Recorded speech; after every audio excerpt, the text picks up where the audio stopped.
What is going on, everybody? Welcome back to another episode of the KnoBall podcast. My name is Lewis, along with my co-host Luke. What's up, guys?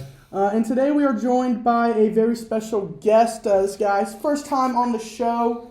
His name's John. John, introduce yourself, man. How's it going, Lewis? Hey. I'm John. I'm a freshman here at Charlotte. Man, dude, it's great to have you on the show. Listen, dude, we have a great show lined up for everyone today. We're talking Charlotte football. We're talking Panthers football. And then we got some NFL takes coming your way. Starting off, this week, Charlotte, it is Niner Nation Week, homecoming week. Super excited. Charlotte taking on Temple here in Charlotte at Jerry Richardson Stadium, 3:30 Saturday. And man, that game is not looking good for us. I'm looking, kind of shifting gears a second, just to last week when we played Army. And we lost 24-7. Looking at the statistics here, Grayson Loftus, 8 for 12, 68 yards. ZACH WILKKE, 8 for 14 and 42 yards. We could not get the passing game going, but you might think, well, hey, if we can't get the passing game going, maybe we got the running game going. Well, you'd be wrong. Rod Gainey, 19 carries for 50 yards. And then it doesn't even look like Stokes got a carry. So what does that tell you? When you leave Army, 7 points on the board, less than 180 yards offense, what did Army do? Well, they only threw 2 for 4 for 50 yards, but they ran for 300 yards. We had 0 sacks, and we had a total of 4 tackles for loss on the day. That's poor. 21 carries, 143 yards. Kale Holmes, number 3 on Army. That's our quarterback. Ran all over us. 143 yards rushing by the quarterback. 6 yards a carry, 2 tutties. That's just poor It is. football. It's a problem. And again, this goes back to just the problem we've had all season. We can't tackle. We can't cover the gap. Can't get O-line play working. Cannot get our O-line working at all. Can't get a push up front. Not at all. And we can't establish an identity on offense here. We're a run offense that can't run the ball, and then when we try and pass the ball, it's this, we can't really. There's not a whole lot of any bright spot moving the ball offensively right now. Yeah, I mean, in this situation, I feel like this game is more on the linebackers than anybody in that defensive unit. Sure. We did good against traditional rushing plays. Sure. We held their running back to 53 yards, but we could not account for that quarterback blitzing. The option was it killed us. And so where does that kind of lead us going into this week? Well, Temple Owls, 3-3. Evan Simon, 1,149 receiving yards. Rushing leader, Jay Ducker, on 450. And their tight end is their number 1 guy in receiving. So what are we looking at from Temple? Well, I'm looking at their receiving stats right now. They love to pass the rock around. They got 4 guys on their team with over 100 receiving yards. They got multiple guys with 15 plus catches on the season. And then on the rushing game, that's another 3 guys that have over 100 rushing yards. You got more than 3 guys. Those same 3 guys all have more than 30 carries on the year. They spread the ball, running and in the air. They do. They have really good quarterback play up there in Philly. Yep. Coming off that loss to Navy last week, really slim. I think they're going to do some damage to Charlotte this coming Saturday. I agree. I'm looking at his stats right here. He has 13 touchdowns and 0 interceptions this season. He's played perfect football up to this point. He's got a 61% completion percentage, which is not bad. I think honestly, Temple is probably there. They are gonna. I think we might be able to shut down the run game a little bit just because of how open their running back room is. But I just got a feeling that through the air we are going to really get exposed. And then offensively, I worry about what we can do. Again, with Connor Harrell tearing his ACL, we've struggled to really identify who is going to be our starting quarterback. Loftus and WILKKE each have had opportunities to start, yet none of them are really standing out. Yeah, I mean, I don't really know where we're going to go at this point. Charlotte football is kind of in a tough spot right now. If we can't get that running game going, I don't see how we're going to have any shot throwing the ball downfield, no matter who the quarterback is. Yep. I mean, Sean Brown was the leading receiver last game, and he only had like 40 yards. Sean Brown, you're a dog, but if the quarterback can't deliver the ball to you, man, there's nothing we can do out here. That's right. Loftus did throw for the touchdown last week, so if I had to make a bet, he's probably going to be the starter this week. But that all depends on, I suppose, his practice throughout this week and how he starts off the game if he does get the opportunity to start. But I do agree with you, Lewis, that I think that this Temple offense is just going to be an air raid against this relatively poor Charlotte defense. And you know, and I agree with you. I'm worried about it. Again, the thing that's going to kill us. We do get Jaden McGowan back. He is one of our wide receivers. He got hurt in the opening drive against App State this year, but hopefully he bolsters the offense a little bit, get him involved. Hopefully we can just establish something. Again, even if we can't pass the ball, can we run the ball? If we can't run the ball, can we pass the ball? What I'm looking for, I mean, again, is maybe not even necessarily a win, but like, can we find an identity? Can we find a voice on at least one part of the offense? I mean, at this point in the season, all they really need to do is give the fans some hope. Give us something to cheer for, because that home field advantage really is a big deal in college ball. That's right. Looking at the odds for this game, Temple is minus 11.5 on the spread with an 80% chance to win. So there is a chance, according to the analytics.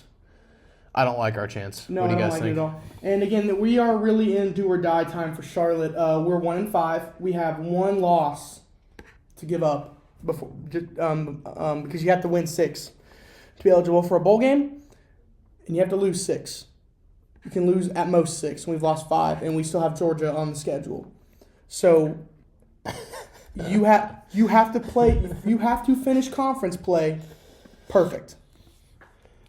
That's not going to happen. And that's just not going to happen. I really don't think that's going to happen because we still have Tulane on and undefeated North Texas. Actually, I think they lost to Southern Florida last week. But we still have Northern Texas and Tulane rolling into town. Yeah, they did. Those are 2. We are not winning either of those games. North Texas is a short week. We play them next Friday, so that is we're cooked on that. That and ECU's not a bad roster. They don't have a bad team either. No, they have a solid roster. The only thing I hope with ECU is just, hey, that's little brother. Yeah. We have their number, but outside of that, we'll see. John, what do you think? I'm really thinking it's not looking good for Charlotte. I think this Temple defense, coming off a really close loss to Navy this past week, they lost on a 2-point conversion. I know that Temple defense has been getting grilled. They're looking for a comeback, and Charlotte is really easy pickings, if I'm going to be honest. For sure. I think that it's going to rely pretty heavy on our DB room, on our defensive backs core to potentially stop some of this passing game from Temple. But like I said earlier, they have really solid quarterback play, and I just don't see that happening and benefiting us in the near future. And I completely agree with you, Lewis, that Georgia and Tulane are going to be pretty significant hits to our schedule, and I don't see Charlotte making a bowl game this year, if I'm being honest. Yeah, I agree. So, anyway, gentlemen, moving on. We're jumping from Saturday to Sunday. The Carolina Panthers, 3-0 at home, 2-game win streak. Coming off of a comeback win against Miami, followed by a thrilling back-and-forth game against Dallas. What has changed with these Carolina Panthers? Well, 2 people. Bryce Young, dog. Rico Dowdle, dog. Reincarnation of Barry Sanders, guys. Let me tell you something. Rico Dowdle, 2 games in a row, over 200 offensive yards. Are we serious? And against his old team, man, the Cowboys. And I tell you, comeback. He told them to buckle up. He did. Oh yeah, They did not. Dude, the Carolina Panthers on a roll. Bryce Young, 199, 3 touchdowns and an interception. Interception was not his fault. If you watch the game, Tet dropped that pass. Tataroa McMillan wrapping his first and second NFL career touchdowns. against Dallas. Rico Dowdle, 183 on the ground, 56 in the air, a touchdown. Yeah, let's shout out Tommy Trimble real quick. That man caught some crucial third downs. That's right. 4 big receptions for that guy. And Tet only having 3 catches, but 2 of those being touchdowns. So some much-needed points going up from him. Yeah, what else we got? And, the Panthers are an interesting spot because we're 3-0 at home, but we're 0-3 on the road. We play the Jets this Sunday, so that's going to be a good opportunity for us to go on the road and win, get some confidence on the road. However, there are rumors that Tyrod Taylor might get the nod at quarterback with Justin Fields maybe getting benched, and they're saying Tyrod is the better quarterback in that room. So it might not be as easy as we're feeling. However, Panthers' offensive line, strangely, looks really good. Yeah. Let's shout out the O-line. I mean, you don't have Dowdle going 200 plus 2 weeks in a row if it's not for the O-line. No. That's where everything starts with football. Yeah. That's where it's always going to start, and that's always where it's going to end. Right. So, really, I just want to give a shout out to the boys that were making some receptions. I would love to see Xavier Legette and Tet maybe step up in the receiving. Yeah. I feel like that those are 2 pretty valuable players to the Panthers team this year that should be doing a lot better than they are, if we're being honest. I think that the Cowboys made a truly horrible decision by letting Micah Parsons go. You don't really have a presence on the D-line anymore. You're not really getting pressure. And it's allowing guys such as Amari and Overshawn, probably one of the best linebackers in the league, to be overshadowed because he really can't get a push up front. There's nothing that he can really do to not take on at least 1 or 2 blockers because he probably is the biggest defensive presence for the Cowboys in the box. I really don't see the Cowboys defense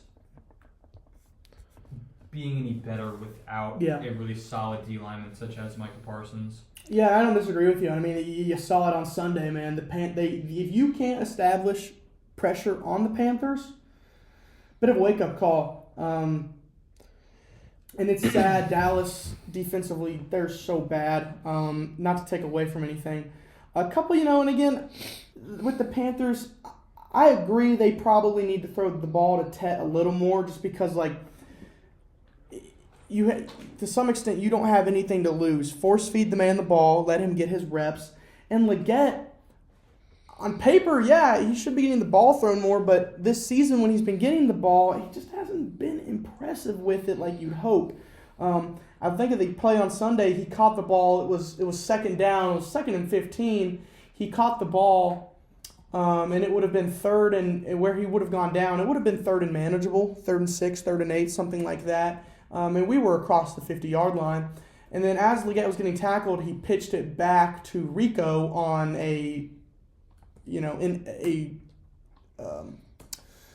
improv play, and next thing we know, Rico ended up getting TFL'd, and we lost 5 yards on that play and had to punt the ball before it was all said and done. So it's stuff like that, and mental errors and mistakes like that. But again, a couple, we can play with a what if. I don't understand why J.C. Horn didn't cover George Pickens almost that entire game. George Pickens, 9 receptions, 168 and a touchdown. Why was our number 1 corner not on the number 1 receiver? Could not tell you. And that almost and there were many times where it was 3rd down, but Mike Jackson couldn't compete with George Pickens. Ball got thrown to Pickens, and he came down with it. It really could have went the other way. Dallas had every opportunity to make this game go a different direction than what it did. But, hey, we'll take it. A win is a win. The Carolina Panthers moved to 3-3. The first time they've sat at 500 or better since Cam Newton's comeback. Wow. So I would really love to see Ted get some more touches as well. Yeah. I agree with you. You did go out and spend a first-round pick. You did go out and give him some money. I really think that if you're going to do that for a guy such as Ted, you should probably give him the ball a little more. In terms of Xavier Legette, he hasn't been very impressive in terms of his catching. I think that just really comes down to him and what he's doing in his own time outside of practice. He might just need to go stand in front of the jug machine and catch a couple footballs. Yeah. He has 49 catches on 81 targets with 8 drops on the season. That's really not great, especially for a receiver, an SEC receiver at his caliber. playing in the Yeah. NFL. No, I agree. Yeah. Go ahead. One more thing. I would like to see Bryce Young step it up a little bit too. He's holding on to the ball way too long. He did only take 1 sack for 5 yards on Sunday, but that was against the Cowboys pass rush, which is non-existent. See, I'm gonna have to. Got to get the ball out early. I'm gonna have to argue with that a little bit because, the problem with the Panthers is the offense takes a minute for the play to develop. He can't get the ball out quick enough because we only have one guy to throw the ball to, and he's getting double coverage. We don't really have a lot of receiving options. Sure, are there times where he could get the ball out sooner? Absolutely, but with how much we're running the ball, I don't think the stats really are reflecting as good as how well Bryce has been playing at home this year. He's been making good reads, not making bad throws. He's fitting it in really tight pockets. Again, you go watch that 4th down play where he threw to Hunter Renfrow. That was insane. That is an elite quarterback throw right there. He fit that right in the pocket. For sure thought that was going to be an interception. Yeah. I'm going to give a shout-out again to the Panthers O-line for giving him all that time in the pocket back there, which he definitely does need. He's rolling out. He's rolling out good. I'll say this. I think the Panthers offensively are playing near perfect ball. The defense, again, and they're playing decently. We're just not getting... Run defense is amazing. Agreed. Our pass defense is horrible.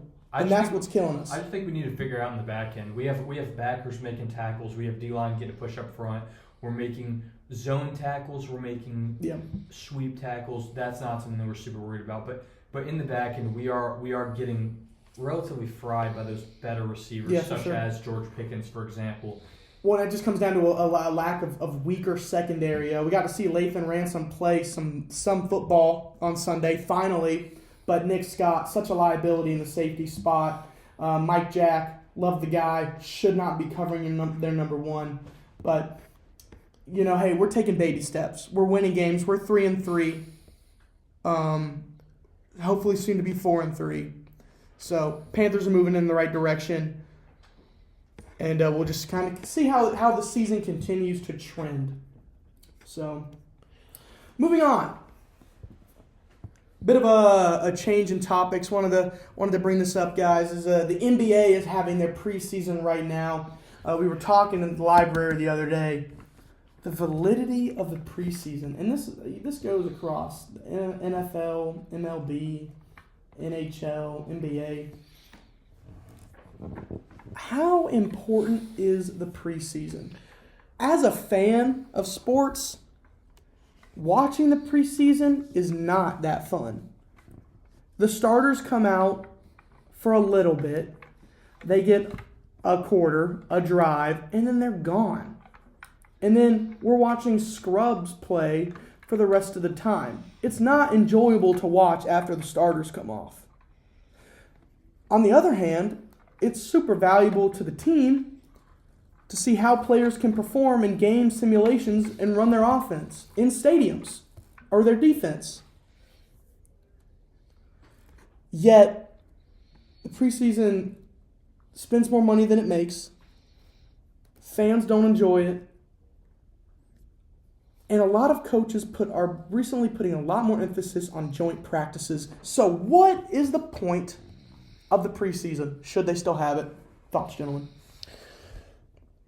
I think they should still have the preseason. I think the product that the team gets from preseason is more valuable than the product that the fans get from the preseason, mainly because there's 18 weeks that follow the preseason for the fans to enjoy, and we can't enjoy that if the team isn't right, if the team isn't ready, if they didn't use those 3 weeks of preseason to get their team ready, get their conditioning back, evaluate their players, form the right roster, and be ready for those 17 games that they're going to have to play. What do you think, John? I'm going to go ahead and agree with Luke on this one. I think that the preseason is a pretty valuable portion of football for a couple of reasons. First of all, I love the ability and the opportunity to see some of these new draft picks, these guys that are fresh out of college, play and perform and just really see them in your team's jersey is just such a valuable thing. Another thing that I appreciate about the preseason is it's kind of a ploy, marketing-wise, if we're being honest. You can't tell me when preseason football comes on, after you see your boys run out, that you're not itching for a Sunday morning or a Sunday afternoon to see your football team of choice playing against another. Yeah, for sure. You know, guys, and I hear you, and I don't disagree with what you're saying. And from a team standpoint, I understand the importance of the preseason. But fellas, I'm not a fan of the preseason. I'm not a fan of fringe roster guys playing against fringe roster guys. I'm a fan of starter on starter. I want games that matter. I want to spend my time and money on games that mean something to me. As a fan of the sport, as someone who enjoys watching the game, I want to see games that matter. Not undrafted running back have to dodge a tackle from 7th round guy at a Georgia Southern. I don't want to see that. I don't care about that. That doesn't matter to me. Get joint practices. I want to watch when we're coming into NFL stadiums. We're on TV. It's Friday night. It's Saturday night. It's Sunday night. I want a game. So, in my opinion, I would argue that the preseason, it's boring. And that even goes for, it's same thing for NBA. I understand the rosters are smaller, so the starters play a little more, but it's the preseason. You have all off-season to practice. You have all off-season to joint practice with teams. You have all off-season to figure out who's this, who's that. We can't act like between OTAs, mini camp, training camp, off-season, that there's not months of football practice happening and getting schemes figured out. You got time, you know who's going to most likely make the roster. And guys, 9 times out of 10, those fringe guys that barely make the team anyway, they don't do anything in the regular season. Practice squad guys. They're guys that come off the bench 1 every 10 plays. I think the preseason is boring. I think from a fan's perspective, I don't want to watch it. I want games that matter towards standings. I want to see my guys suited up in the NFL. I want to see my rookie wide receiver get more action instantly. I don't want him to get 3 or 4 games of preseason. I don't want to see my favorite player get hurt in the preseason. Get him on the field. Get him playing in games that matter now. So that's how I look at it. I think the preseason is boring. Let me ask you this, Lewis.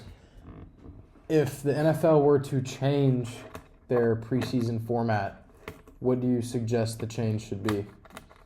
Well, that's a good question. So obviously, as much as I don't like the preseason, and I want them to be away with it. And this goes, I know it won't. It can't, because I know that the importance it involves to the team. But I don't want 4 weeks of preseason football. Let me spell it out for you, gentlemen. 2 weeks preseason football. Add 2 more weeks to the regular season, 2 bye weeks. That's the perfect formula for the NFL. You get more football. It starts sooner, it lasts longer. You can finish 500 again. And get another bye week. You get more bye weeks. Your players get more rest. You get football for longer. I think it would drastically change the playoff race, and it would make and stuff like that. And so, in my opinion, I think that's what they should do. I'm going to go ahead and agree with you on this one, Lewis. That's a valid take right there. I would love to see these more injury-prone guys, such as Christian McCaffrey, contrary to popular belief this season, to be able to have an extra week later in the season to recover and to get back on his feet and be able to go out there and perform like the Christian McCaffrey that we've known and loved, especially as Carolina Panther fans. Yeah, for sure. Yeah, I like it. I mean, my biggest proponent for that would be the second bye week, especially with the Vikings getting screwed with their early bye this year, having to go out there and play 12 games after the bye. And then if we manage to make the playoffs, who knows, it could be another 1 to 4 after that. So that's right. I like the option to have the late bye. And potentially this could allow for some more joint practices too. Yeah, for sure. All right, guys, shifting gears real quick. I'm just going to do a quick overview. Man, No pun intended, right? How about those Hurricanes? Oh, yeah. 3-0. Win home ice against Devils. You're on the road. Your road streak begins 2-0. Of course, they're out of town for the state fair. They won't be back until beginning of November, end of October. Their first home game back is October 28th against the Golden Knights. So, they are performing really well. Shout out Bussy, our backup goalie, coming in and winning against San Jose 5-1. Overtime thriller against the Flyers. Win that 4-3. Murder the Devils 6-3. Let me tell you, our guys are stepping up. Jarvis is playing good. Aho is playing good. Defense is making plays. Keandre Miller looking incredible. We're doing really good. I'm excited to see where this season goes. And, of course, we will talk more about it as the season develops and we get a better idea. Last thing we want to talk about before we end today. This weekend, most exciting weekend in America motorsports. The United States Grand Prix in Austin, Texas, and at the Circuit of the Americans. This is going to be an exciting week. We've got a sprint this week and a race this week with the championship battle heating up between Lando and Oscar, with Max Verstappen chipping away, sneaking back into the championship race. 33 points available for the WDC this weekend. Super excited to see. I predict Max Verstappen will win the sprint and Lando Norris to win the race. But, hey, I want Max to win it all, so we'll see what happens with that. So, Luke, what else you got? Yeah, we're going to slide over to some fantasy advice for Week 7. So, we got Breece Hall. Hard bench. Bench. Let me tell you why. Last 2 weeks, Carolina Panthers, in the last 2 weeks. Would you like to guess how many rushing yards they've allowed in total the last 2 weeks? Not very many, Lewis. The answer is 60. Across 2 teams, they've allowed 60 rushing yards. What feat? You can't start a guy with a stat like that. You can't. Bench Breece Hall if you got him on your team this year. If you got him on your team this week, go and pick up a waiver guy because Breece, 7 fantasy points this week. Really? Lock that in. All right. You all I'm gonna say. heard it here. What else you got? Jalen Warren running against the Bengals defense. Trey Hendrickson is going to be out. That's a hard start. Let me rephrase. That's an easy start. Yeah, I mean, the Bengals are last in the league against running backs when it comes to fantasy points. He's projected 13, and he's the 21st ranked running back. Solid start right there. John, this one's for you. Drake May. They are playing the Tennessee Titans. I did not like Drake May's performance last week. I'm really worried about what this Titans defense might. Sure. Really? Yeah. But the Titans, they suck. Yeah, the Titans are buns. I like Drake May this week. If you have him, I think you should start him. He's 4th ranked quarterback, dropped 33 last week. Jared Goff matched up versus the Buccaneers. This one's gonna be a heavy hitter. I'm excited for this game. I'm gonna say start him if you have. I'm gonna say start him. I think it's gonna be a big offensive shootout. I don't know who's gonna win that game necessarily, but I say this is an exciting game because I think the way things are shaking out, this could be a deep playoff matchup. Yeah, this is potential NFC Championship game right here. For sure. Detroit's favored by 5.5, which is kind of steep for how well the Buccaneers have been playing as of late. I think it's because of that defense. To be honest with you, Buccaneers, their defense isn't great, but their offense is just so good. They laid a stinker on the 49ers the other night. Yeah, sure. They did for sure. I really love the way that Baker's been playing this season. If we're being honest, in my opinion, he's up there when it comes to MVP terms. He's a very high caliber player, especially seeing what injuries he has and the way he's still moving the ball and how high of a level that the Bucs are still able to compete. I agree. Yeah, for sure. Even with Bucky Irving out, they're still winning games, scoring points. All right, this one's a little polarizing. We got Justin Herbert against the Indianapolis Colts. The Colts are ranked 13th among defenses versus the quarterback, and Herbert is the 6th-ranked quarterback in fantasy this season. What do you guys think? Well, here's what I'm going to say. If you got Justin Herbert, he's your starting quarterback. He's one of those I would imagine you start him, but Chargers haven't looked very good these past few Yeah, games. I mean, the Chargers are kind of falling off. I don't know if it's a coaching issue, I think it's a play bit calling, of an injury issue. injuries, look at their top 2 running backs get hurt. both down. They're starting to get Ladd McConkey involved finally in that offense, but even with that, it's Yeah, they're going to have to lean a lot on that passing game, which we know is not necessarily Jim Harbaugh's forte. Yeah, what else you got? So, I'd say let's take a look here. Let's talk about this matchup. They're calling this one the Unk Bowl. Aaron Rodgers faces Joe Flacco. Oh, yeah. Bench both of those guys. Don't start anybody. Don't start them. Don't start any receivers on Buffalo or Pittsburgh. That's going to be the lowest scoring offensive game, I'm pretty sure, of all time. So, Yeah, I don't like this game fantasy wise unless you have potentially DK Metcalf or, like we said, Jalen Warren. So CBS Sports suggests sitting this guy. I'm not sure you want to. Daniel Jones. how could you? Daniel Jones has been playing lights out. The second coming of Peyton Manning. How could you bench a guy like that? Yeah, Indiana Jones. He's there, man. Yes, the Chargers have good pass defense, but the Colts have looked very, very good. They are, I believe, 4-1, and coming out strong. Moving to the Rams, Matthew Stafford.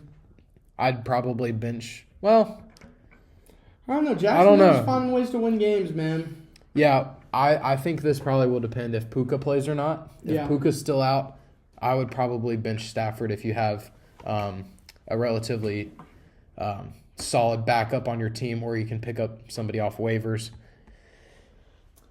And last but not least, Jackson Dart against the Broncos defense. Broncos defense is ranked number 2 against the quarterback. And Jackson Dart has had a strong couple weeks, but he's been leaning heavy on that rushing game. What do you say, Lewis? well, I'm going to say this. Broncos, top 5 defense in the NFL. New York, they got a strong rushing offense. Can really go either way, but I got to go age over anything else here. New York's too young. I think this is going to be a true proven test, and I gotta go Denver. So Yeah, absolutely. I really see the Giants relying pretty heavily on Cam Scatterbo this week. Yep. I think it's going to be a pretty hard-nosed game on the offensive side for the Giants. I think Scatterbo is going to make Denver's defense work, especially in the box.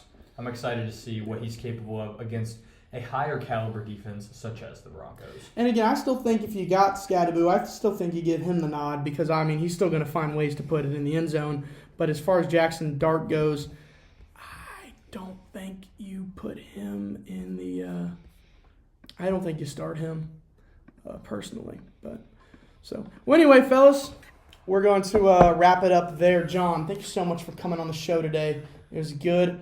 Hope to have you back. And with that, on behalf of Luke, I'm Lewis, and this has been episode 7 or 8 of season 2 of the KnoBallPod. Thanks so much for tuning in. Make sure to drop a like and a sub. Make sure to follow the Instagram. This weekend, super fun game coming up. We're going to be playing some golf. Look at us for some golf content on the gram. Also, keep a lookout for some future content where we might be switching it up a little bit, diving into potential video games, remote podcasts. Yep. We're throwing around some ideas, so That's right. keep Big your fans. eyes out. Watch the Instagram. We might even start a TikTok. That's a far shot right now, though, but that might come to fruition. But yeah, hey, hope you guys enjoyed. We'll see you next week.